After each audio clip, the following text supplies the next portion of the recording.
देख रहे हैं के न्यूज, खबरों का सारथी।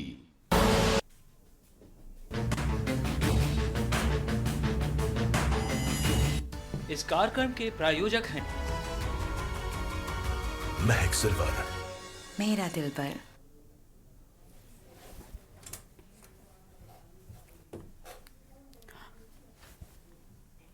नमस्कार, आप देख रहे हैं के न्यूज इंडिया और मैं हूं आपके साथ गरिमा वाजपेयी। मुद्दे की बात में आज हम बात करेंगे बर्फबारी, पड़ेगी ठंड भारी।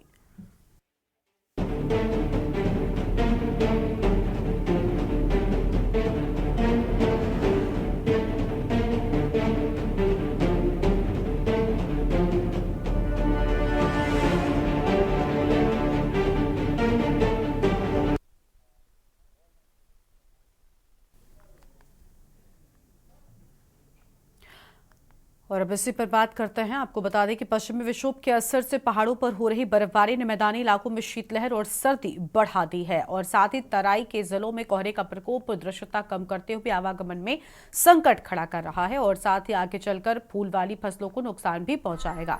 ठंड का प्रकोप बढ़ने के साथ ही बुजुर्गों व बीमारों के सामने दिक्कतें पेश आने शुरू हो चुकी हैं। मुख्यमंत्री योगी आदित्यनाथ रैन बसेरों को सुविधापूर्ण बनाने और जरूरतमंदों को अन्य सहायता पहुंचाने के निर्देश जारी कर रहे हैं, लेकिन अधिकांश जिलों में अभी तैयारियों को लेकर सक्रियता नहीं दिख रही है। आइए जानते हैं तराई के जिलों के मौजूदा हालात और स्थानीय प्रशासन की तैयारियों पर आधारित ये रिपोर्ट।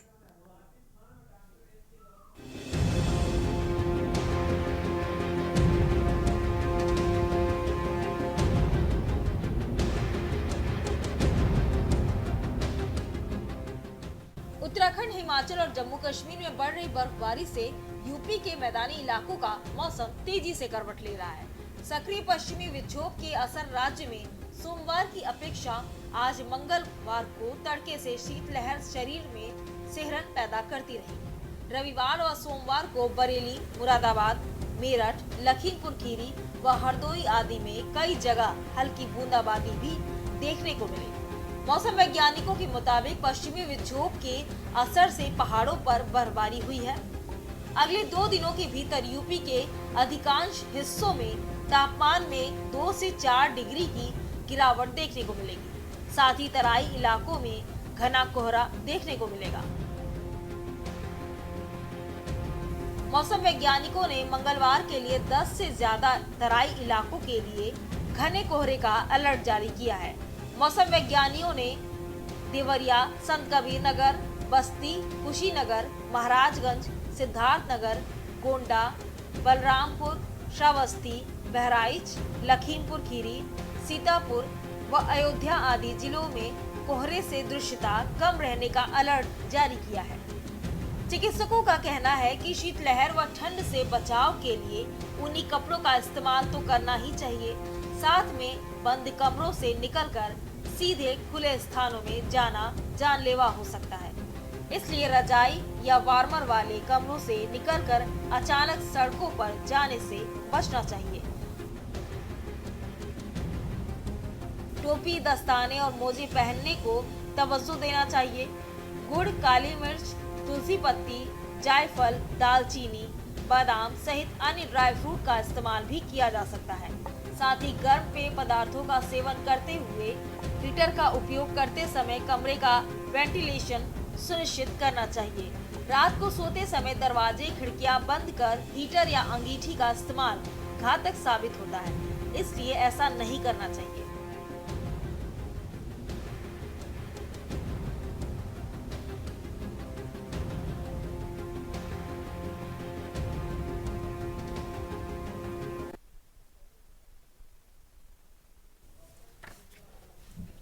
और इसी मुद्दे पर आज करेंगे विस्तार से बातचीत। खास मेहमानों का पैनल हमारे साथ में जुड़ने वाला है। डॉक्टर एस के गौतम साहब हैं, सीनियर फिजिशियन है, कानपुर मेडिकल कॉलेज की ओर से हमारे साथ में जुड़ेंगे। हमारे संवाददाता शानू कुमार हैं बरेली से, राजू शर्मा हैं मेरठ से, अनिल मीणा हैं बुलंदशहर से, कासिफ खान हैं सहारनपुर से, जयवीर मावी गाजियाबाद से हमारे साथ में जुड़ चुके हैं। सबसे पहले शानू कुमार से जानते हैं कि आखिर क्या स्थितियां बरेली में है फिलहाल, उस पर बातचीत करेंगे। शानू, बर्फबारी और क्योंकि पहाड़ों पर शुरू हो चुकी है, इसी के चलते अब ठंड मैदानी इलाकों में भी अपना जो असर है वो दिखाना शुरू कर चुकी है। बरेली में फिलहाल क्या अपडेट है, ठंड की कैसी स्थिति है? गरिमा, निश्चित तौर पे बरेली में बात की जाए तो बरेली जो है तराई इलाका है। लगातार यहाँ पर खेती की बात की जाए तो ये भी बहुत बड़े स्तर पर होती है, और खुद उत्तराखंड की जो दूरी है बरेली से मात्र 80 किलोमीटर की दूरी है, और उत्तराखंड से जो सर्द हवाएं चलती हैं, जाके वहां से बर्फबारी होती है, तो सीधा उसका जो असर है वो बरेली में देखने को मिलता है। बरेली की बात की जाए तो बरेली में रविवार की रात जो है 2:30 बजे लगातार तेज हवा के साथ बूंदाबांदी हुई, और उसके बाद कहीं ना कहीं जो मौसम ने करवट ली और गलन यानी कि जो ठंड होती है वो कोहरे से हट करके गलन में तब्दील हो गई, और कल से लगातार बरेली में ठंड की जो स्पीड है वो बढ़ती नजर आ रही है। देर रात की बात की जाए तो देर रात भी जो टेम्परेचर रहा वो जो डिग्री सेल्सियस में नापा गया वो 6 डिग्री सेल्सियस में नापा गया। तो कहीं ना कहीं गरिमा लगातार बरेली में जो ठंड का असर है इस बार देखने को मिल रहा है। और अभी तक की बात की जाए, पहले बीते सालों में देखा गया जो नवंबर से शुरुआत हो जाती थी ठंड की, और लगातार नवंबर पूरी ठंड रहा करती थी, कोहरे के साथ ठंड रहा करती थी, लेकिन इस बार आधा दिसंबर निकलने के बावजूद भी अभी ठंड का उस तरीके से प्रकोप देखने को नहीं मिला। लेकिन बरेली में अब जो रविवार की रात जो बारिश हुई उसके बाद से कहीं ना कहीं अंदाजा लगाया जा रहा है कि बरेली में अब की से जो है जो ठंड है वो लगातार बढ़ती हुई नजर आएगी। लेकिन कोहरे की बात की जाए, फॉग कहीं ना कहीं कम है, किसी भी प्रकार से अभी कोहरा जो है बरेली में देखने को नहीं मिल रहा है, चाहे रात की बात करें या फिर तड़के सुबह की बात की जाए, कोहरे से कहीं ना कहीं कमी है, और इससे कहीं ना कहीं जो वाहन है वो लगातार अपनी रफ्तार में चल रहे हैं। किसी भी प्रकार की कोई नुकसान सामने नहीं आ रहा है। लेकिन ये बड़ा सवाल है कि आने वाले समय में किस तरीके से ठंड पड़ती हुई नजर आएगी। यहाँ के वैज्ञानिकों की बात की जाए, जो स्पेशलिस्ट है, उनका साफ तौर पर से कहना है कि जो दिसंबर का लास्ट होगा, यानी कि जो दिसंबर महीना है वो गुजरता हुआ जैसे ही गुजरेगा वैसे ही जो है बरेली में ठंड तेजाई पकड़ेगी। और कोहरे की बात की जाए तो कोहरा बताया जा रहा है कि कोहरा जो है जनवरी की शुरुआत से बढ़ता हुआ नजर आएगा, लेकिन बरेली में अब ठंड ने रफ्तार पकड़ ली है। गरिमा, बिल्कुल ठंड दस्तक दे चुकी हो और वो देखने को भी मिल रहा है, लगातार कोहरे जैसी स्थिति भी देखने को मिल रही है। चलिए हमारे साथ में और संवाददाता हैं, उनका भी रुख कर लेते हैं। हमारे साथ में राजू शर्मा मेरठ से हमारे संवाददाता जुड़ चुके हैं। राजू, मेरठ में क्या स्थिति है, क्या ठंड दस्तक दे चुकी है, और इस ठंड से बचाने के लिए प्रशासन ने लोगों के लिए क्या खास इंतजाम किए हैं? क्योंकि हर बार एक बड़ा बजट आता है लेकिन ठंडे बस्ते में चला जाता है। क्या इस बार प्रशासन अलर्ट है ठंड को देखते हुए, क्योंकि अब ठंड आ चुकी है? लगातार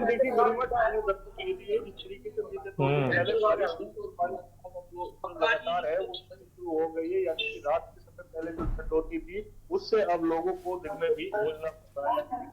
अब आप दस्तक दे चुकी है, इसको देखते हुए जो जिला प्रशासन है वो भी अलर्ट हो गया। बाकायदा रैन बसेरों की, नगर निगम की क्षेत्र हो, नगर पालिका या नगर पंचायत के जो क्षेत्र है वहां पर अलर्ट के लिए अधिकारियों को क्या है, साफ तौर पर क्या है कि जो तमाम व्यवस्था है रेल बसेरों में वो चुस्त और दुरुस्त कर ली जाए, ताकि जो सड़कों पर सोने वाले लोग हैं या कोई राहगीर बाहर से आने वाला है उसे किसी भी तरह की जो समस्या है वो उत्पन्न न हो। इसी को देखते हुए देर रात मेरठ की कमिश्नर सेल्वा कुमारी ने भी निरीक्षण किया है रेल बसेरे का। बाकायदा निरीक्षण के बाद वहां पर जो देखभाल करने वाले व्यक्ति नहीं जिम्मेदार, उनको भी दिशा निर्देश दिए है कि जो भी व्यक्ति है, कोई भी अगर रहने के लिए आ रहा है तो तमाम जो व्यवस्थाएं है वो उपलब्ध कराई जाए, सुविधाएं उपलब्ध कराई जाए, ताकि उन्हें किसी भी तरह की समस्या न हो। तो बाकायदा कल कमिश्नर ने निरीक्षण किया है कि रेल बसेरों का जो खामियां पाई गई है उन्हें भी दूर करने के लिए अधिकारियों को दिशा निर्देश दिए है।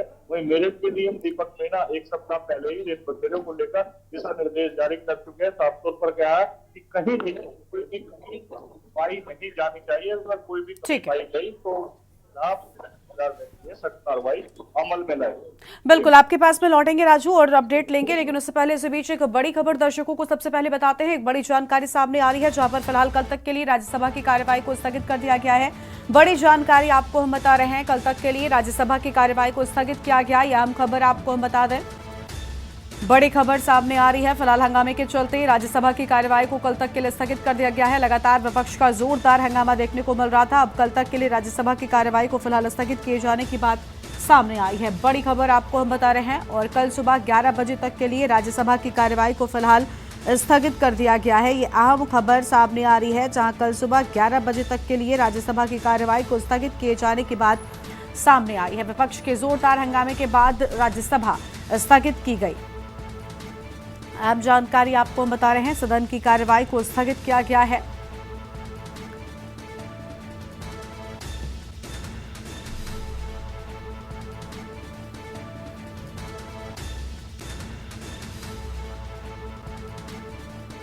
अहम जानकारी आपको हम बता रहे हैं,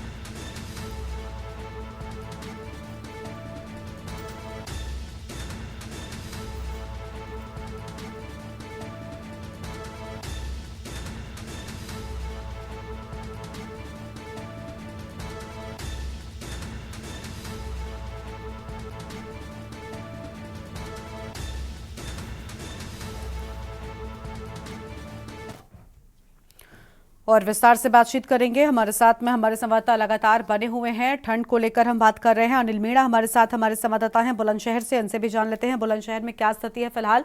अनिल, क्योंकि मैदानी इलाकों में भी अब ठंड बढ़ने लगी है, पहाड़ों पर बर्फबारी के साथ ही मैदानी इलाकों में भी ठंड ने दस्तक दे दी है, और बुलंदशहर में फिलहाल क्या स्थिति है? क्योंकि हर बार हम देखते हैं बढ़ती ठंड से कई सारी जानें चली जाती हैं, जो खासतौर पर गरीब बेसहारा लोग होते हैं, इनके लिए प्रशासन ने क्या इंतजाम किए हैं? क्या रैन बसेरों को दुरुस्त कर लिया गया है? अलाव की कोई व्यवस्था फिलहाल नजर आ रही है? कितनी तैयारी है प्रशासन की ठंड से बचाने के लिए? बिल्कुल, अगर जनता बुलंदशहर की अगर बात करते हैं, जनता बुलंदशहर में प्रशासन के द्वारा जरूर जो नगर पंचायतों के द्वारा पालिकाओं द्वारा रैन बसेरे जो बनाए गए उनके लिए निर्देश जरूर कर दिए गए। अगर व्यवस्थाओं की बात करें, नहीं किसी तरह की अलाय की कोई व्यवस्था अभी जनता बुलंदशहर में देखने को नहीं मिली है। हालांकि अगर सर्दी की अगर बात करें तो अभी कुछ कोहरे का तो माहौल नहीं है, लेकिन अगर बात की जाए तो आसमान से जिस तरह से जो बारिश हुई है और जो पहाड़ी क्षेत्रों में जिस तरह बर्फबारी हो रही है, तो कहीं ना कहीं अगर बात की जाए तो रात को बर्फबारी जरूर हो रही है और बर्फ से कहीं ना कहीं सूखी ठंड पड़ रही है। इस सूखी ठंड से जो अगर सबसे ज्यादा अगर नुकसान की बात करें तो देखो, जो आलू की फसल है, आलू की फसल में काफी नुकसान होने की संभावना जताई जा रही है।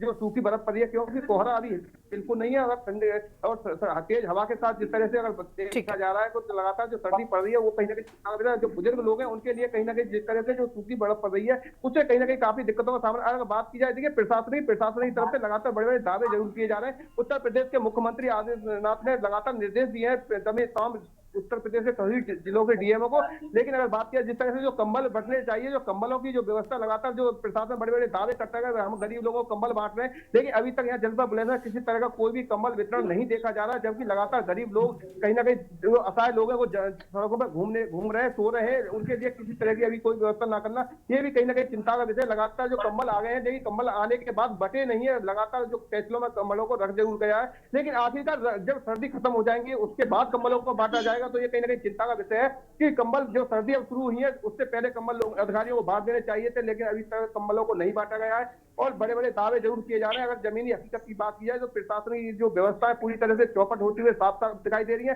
ना ही किसी तरह से लोगों को जो सर्दी से बचने के लिए कोई व्यवस्था जो पूरी तरह से इंतजाम किया गया है। अगर नगर पालिकाओं की नगर पंचायत की बात करें, उन्हें रैन बसेरे जरूर बना दिए गए हैं, लेकिन उनमें किसी तरह की कोई व्यवस्था नहीं है और लगातार बड़े बड़े दावे जो किए जा रहे थे वो पूरी तरह से जमीनी स्तर पर खोखले साबित दिखाई दे रहे हैं। जी ठीक है सर, आपके पास में लौटेंगे। हमारे साथ में डॉक्टर मनमीत सिंह जी भी जुड़ चुके हैं, सीनियर फिजिशियन है। बहुत स्वागत सर आपका भी। अब पहले आपके पास में आते हैं और जानते हैं कि इस बढ़ती ठंड से लोगों को कैसे खुद को बचाना है, क्योंकि ठंड के चलते कई सारी बीमारियां हैं, चाहे वो हार्ट की बीमारियां हो या फिर ब्रेन स्ट्रोक। खासतौर पर हार्ट अटैक और ब्रेन स्ट्रोक का खतरा बहुत ज्यादा बढ़ जाता है और इस बढ़ती ठंड के साथ ये हम देख भी रहे हैं कि इन मामलों में लगातार वृद्धि हो रही है। तो लोगों को इन बीमारियों से खुद को कैसे बचाना है, इनसे कैसे सुरक्षित रह सकते हैं लोग, उसके लिए क्या कहना चाहेंगे आप? बिल्कुल ठीक कह रही है गर्भा जी। जैसे जैसे ये जाड़ा बढ़ रहा है और टेम्परेचर बढ़ रहा है, तो जो छोटे बच्चे और बड़े बुजुर्ग इनमें दिक्कतें ये बहुत ज्यादा हो जाएंगी।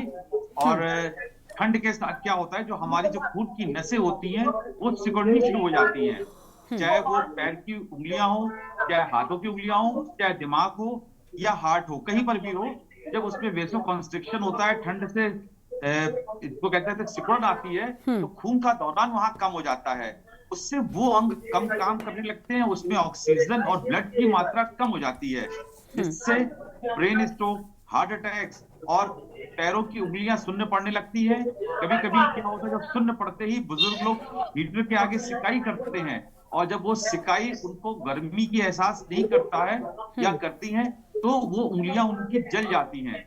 तो इस टाइप का एहतियात बहुत जरूर रखना है बुजुर्गों के लिए। और अगर कहीं पर कोई अंगीठी वाली हुई है किसी ने, बुजुर्गों ने, तो उनकी चारपाई या पलंग से दूर होनी चाहिए। ऐसे हादसे हम लोग साल में अक्सर देखते हैं कि जब कंबल में या चादर में कहीं आग लग जाती है और वो पूरा बिस्तर जल जाता है, और उससे उस रोगी को बचाना बहुत मुश्किल हो जाता है। छोटे छोटे से एहतियात अगर हम लोग जाड़े में बुजुर्गों के लिए रखते हैं तो बहुत ही बेहतर होता है। और अगर उनको सवेरे वॉक करने की आदत है तो कोशिश करें बुजुर्ग लोग सवेरे सवेरे 4 या 5 बजे वॉक करने मत जाए, वो जब धूप निकल जाए तब निकले वॉक करने के लिए। कोई बहुत आवश्यक नहीं है मॉर्निंग वॉक सुबह करना है। हाँ, शुगर और ब्लड प्रेशर इन दिनों में बढ़ता है, इसकी हम लोग नियमित जांच करते रहें। और अगर हमारी ब्लड प्रेशर की दवा चल रही है और अगर बीपी फ्लक्चुएट कर रहा है तो हम लोगों को अपने डॉक्टर के पास जाकर टीपी की दवा को पुनः उसकी डोज सेट करा लेनी चाहिए कि भाई अगर कोई डोज बढ़ानी है तो डॉक्टर वो देख ले। और अगर शुगर फ्लक्चुएट कर रही, क्योंकि हमारा व्यायाम कम हो जाता है जाड़े में, जो हमारी जो कैटाबोलिक और एनाबोलिक की जो कंडीशन है उस पर चेंज आ जाता है, तो हमारे अंदर वेट बढ़ता है। तो हम लोगों को अपनी शुगर की भी दवाइयां डॉक्टर से जाड़े के टाइम पर सेट कर लेनी चाहिए कि हमें कोई डोज पे एडजस्टमेंट तो नहीं हो रहा है। और छोटे बच्चों को ढककर रखें, और कमरे में अगर कहीं धुआं है तो वो धुआं बच्चों को बहुत नुकसान करता है। तो इस टाइप के हीटर्स भी प्रॉपर यूज करें कि जो कहीं सांस को लेने में ऑक्सीजन की मात्रा को कम ना करते हो। बंद कमरे में कोई अंगीठी मत जलाएं कि पता लगा आप अंगीठी जला के सो गए और रात को कार्बन मोनोऑक्साइड कमरे में बढ़ गई, जिससे कि बच्चों को या बुजुर्गों को सांस में दिक्कत आए और कभी कभी इसमें मृत्यु का भी खतरा आ जाता है। अगर ये हम लोग छोटे छोटे से उपाय रखते हैं और आपके टीवी माध्यम से लोगों को खबर जाती है, तो हम लोग बहुतों का स्वास्थ्य अच्छा रख सकते हैं। बिल्कुल, सबसे बड़ी बात इन छोटी छोटी चीजों का ध्यान रखकर कहीं ना कहीं लोग अपने आप को सुरक्षित रख सकते हैं। और ऐसे मौसम में अपने घर के बड़े बुजुर्गों का ध्यान सबसे ज्यादा रखना है, ये लोगों को भी समझना होगा। चलिए आपके पास में लौटेंगे और सवालों के साथ में, लेकिन उससे पहले हमारे संवाददाता काशिफ खान सहारनपुर से जुड़े हुए हैं, इनका रुख कर लेते हैं। काशिफ, सहारनपुर में क्या स्थितियां हैं, क्योंकि लगातार ठंड दस्तक दे चुकी है और बताया जा रहा है कोहरा भी सुबह जो है वो देखने को मिलता है, और लगातार कम हो रही विजिबिलिटी के चलते हम देखते हैं कई जगहों पर हादसे भी होते हैं। तो क्या वो स्थितियां भी नजर आ रही हैं फिलहाल? कोहरा जो है वो सुबह देखने को मिल रहा है, किस हद तक ठंड वहां पर दिखाई दे रही है? सहारनपुर की अगर मैं बात करूं, सहारनपुर में अभी जिस प्रकार की ठंड जो पिछले वर्षों के दिसंबर के मुताबिक हुई है, इस साल नहीं हो गई है, क्योंकि इस बार ठंड जो है वो कम है। सुबह शाम की ठंड जो सहारनपुर में वो देखने को मिल रही है, दिन में जो धूप है वो लगातार खिली हुई है। कोहरा यहाँ पर इतना जो पिछले वर्षों की बात ही होता था, इस बार नहीं देखने को मिल रहा है। हालांकि जो आसपास के जो इलाके हैं सहारनपुर के, उत्तराखंड से जो लगने वाले इलाके हैं, मसूरी के आसपास के इलाके हैं, जहाँ पर हल्की फुल्की बर्फबारी इस बार देखने को मिली है, बारिश देखने को मिली है। दूसरा हिमाचल और जो पंजाब से जो हिमाचल वाले जो इलाके हैं, शिमला वाले, चक्रोता वाले, उन इलाकों में भी अभी जो है बर्फबारी इतनी खास नहीं हो पाई है, जिसकी वजह से सहारनपुर में अभी जो ठंड का प्रकोप है वो सुबह शाम का ही जो ठंडी हवाओं का है, केवल वो नाम मात्र का देखा जा रहा है। रैन बसेरों की अगर मैं बात करूं, सहारनपुर में रैन बसेरे जो है स्थापित कर दिए गए हैं। जो तहसीलें हैं, जिला पंचायतें हैं, वहां पर उचित रूप से जो है प्रबंध किए गए हैं रैन बसेरों के। डीएम जो सहारनपुर के मनीष बंसल हैं, उन्होंने भी बीते सप्ताह रैन बसेरों का निरीक्षण किया। उसके बाद में जो एसडीएम है लगातार अपने अपने क्षेत्रों में रैन बसेरों के निरीक्षण जो है वो कर रहे हैं और लोगों को राहत दी जा रही है। सहारनपुर में रैन बसेरों तक लोगों को पहुंचाने के लिए जो इलेक्ट्रिक रिक्शा है, ई रिक्शा, वो भी लगाए गए हैं, उनकी भी उचित जो है व्यवस्था की गई है जिला प्रशासन की ओर से। और लोगों को जो फुटपाथ पर लोग हैं, जिन्हें रैन बसेरों का रास्ता नहीं पता है, जो नहीं रैन बसेरों तक पहुंच पा रहे हैं, उन्हें पहुंचाने के लिए ई रिक्शा की व्यवस्था भी यहाँ पर की गई है। हालांकि सहारनपुर में पिछले वर्षों में इस वक्त जो आज 10 दिसंबर जो दिनांक है, तारीख है, उस तक काफी हद तक ठंड बढ़ती थी, लेकिन इस साल इतनी ठंड का प्रकोप यहाँ पर देखने को नहीं मिला है। सुबह शाम की अगर मैं बात करूं, केवल जो हवाएं हैं, ठंडी हवाएं सुबह में और शाम में वो चल रही है, दिन में धूप खिली हुई है लगातार। बारिश जो है, बारिश की अगर मैं बात करूं तो आसपास के जो जनपद है वहां पर बारिश इस बार हुई है, लेकिन सहारनपुर में इस बार बारिश अभी तक नहीं हो पाई, जिसकी वजह से ठंड का प्रकोप जो है इतना नहीं बढ़ा है। जी ठीक है, आपके पास में लौटेंगे। जयवीर मावी हमारे साथ में, हमारे संवाददाता गाजियाबाद से जुड़े हुए हैं, उनका रुख कर लेते हैं। जयवीर, गाजियाबाद दिल्ली से बेहद नजदीक, और कहते हैं भारत में दिल्ली में भी बहुत ज्यादा ठंड देखने को मिलती है और दिल्ली के लोग इस मौसम से परेशान भी रहते हैं। और दिल्ली में तो ठंड के साथ ही फॉग और स्मॉग भी देखने को मिल जाता है। तो जब उससे सटे गाजियाबाद की स्थिति की अगर हम बात करें तो फिलहाल क्या दिखाई दे रहा है और क्या ठंड वहां पर भी दस्तक दे चुकी है फिलहाल?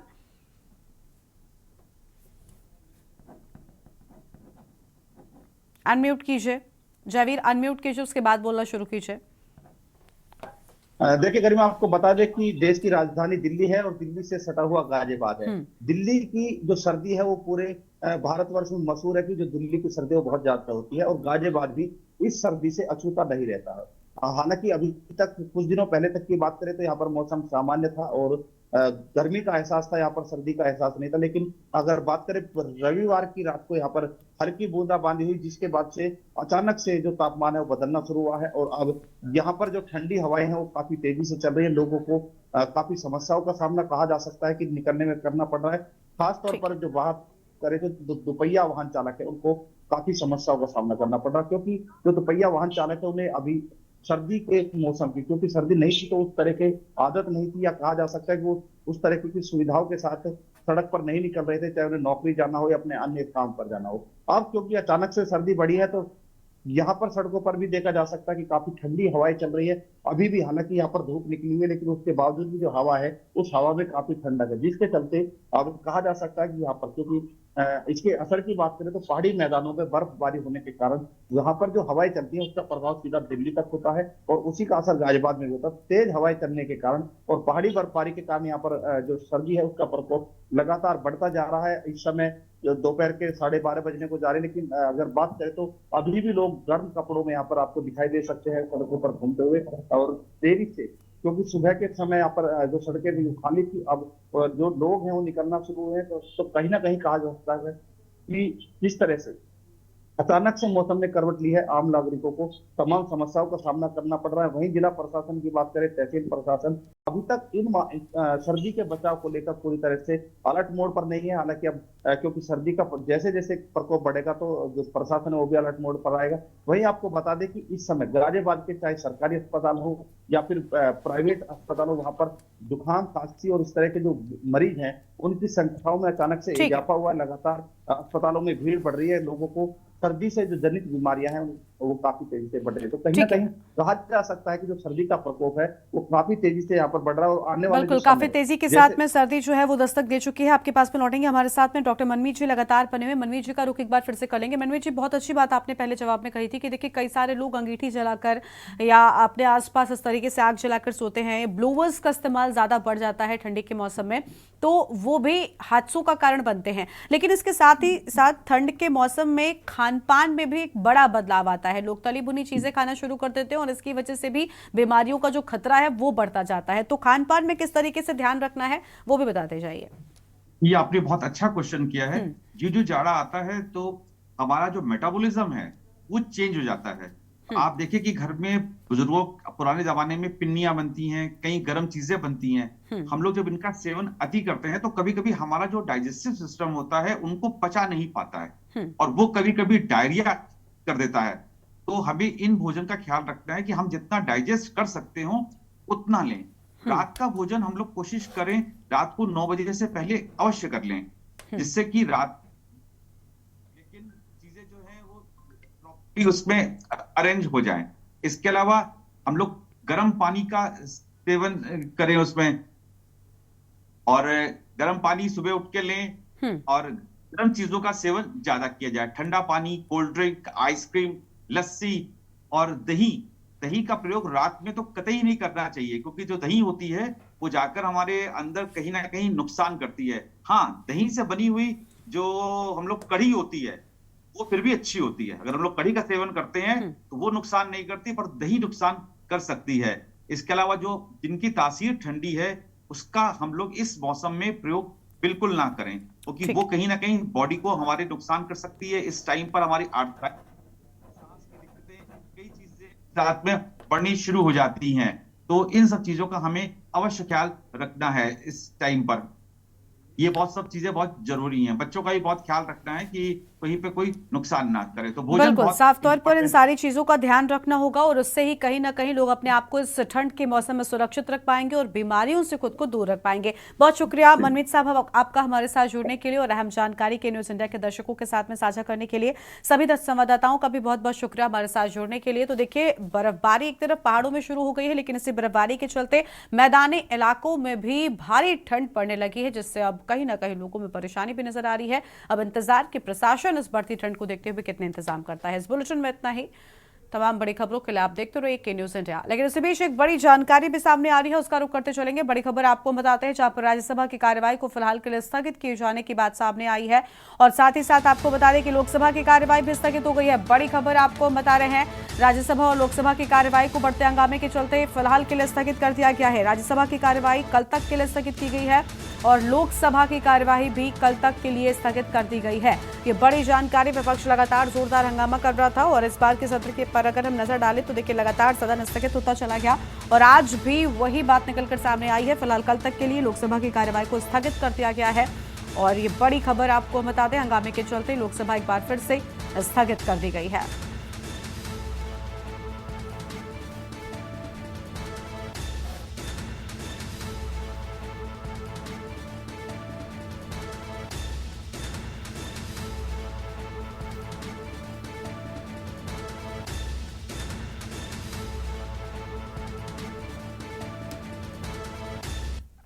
और इस बीच एक और बड़ी जानकारी आपको बताते हैं, जहां पर उपराष्ट्रपति जगदीप धनखड़ के खिलाफ अविश्वास प्रस्ताव, विपक्ष की ओर से अविश्वास प्रस्ताव की बात सामने आई है। बड़ी जानकारी आपको बता रहे हैं। देखिए, राज्यसभा में भी जोरदार हंगामा देखने को मिला था और राज्यसभा में विपक्ष ने जगदीप धनखड़ के खिलाफ नोटिस भी दिया है। बड़ी जानकारी आपको बता रहे हैं, जहां पर विपक्षी दलों ने अविश्वास प्रस्ताव सौंपा है। ये बड़ी जानकारी आपको हम बता रहे हैं। जैसे ही हम बैठते हैं ये लोग कुछ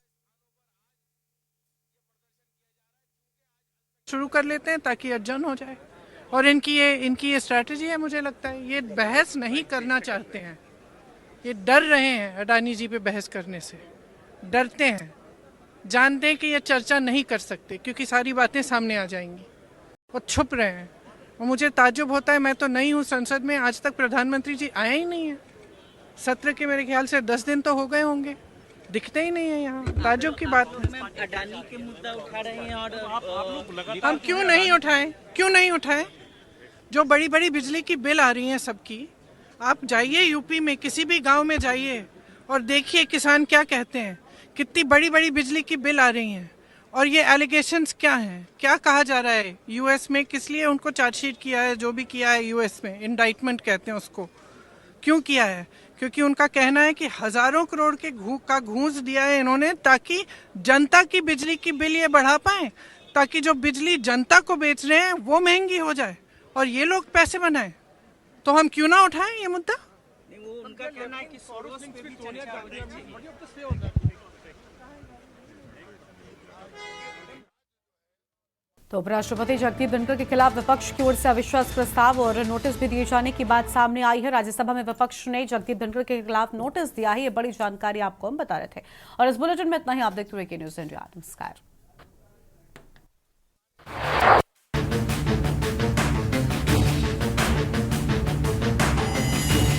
इस कार्यक्रम के प्रायोजक हैं